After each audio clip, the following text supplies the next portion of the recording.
And I think it's pretty easy for people to grasp this concept once they're aware of it. But the cultural shift required to paint that new vision and align change activities to it, it demands real commitment and behavioural commitment, not just words, aligned behaviour from the top. Otherwise, as with Caesar, there's likely to be a civil war. Now, for a business, that's not going to be hand-to-hand fighting and loss of life, I hope. But it could be, and it would be, and more likely to be disengagement and loss of talent. And in both these scenarios, these outcomes are equally as catastrophic on those involved. And for businesses, therefore, I fear that in the medium to long term, they could be a bigger shock than COVID because they simply won't survive if they don't transform.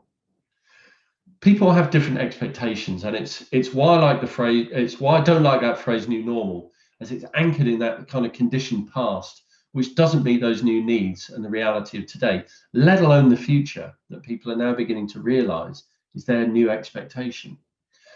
So the solution, therefore, is communicating the concept and enabling teams to establish the way in which they want to work going forward, based on their shared values and principles.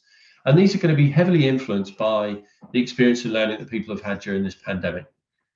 Leaders, therefore, are going to need to enable their teams to find those shared values and principles and to go on this figurative journey so as to identify those new ways of working, which will undoubtedly bring together some of the best of the extreme lockdown blended with the best of the extreme of the previous normal.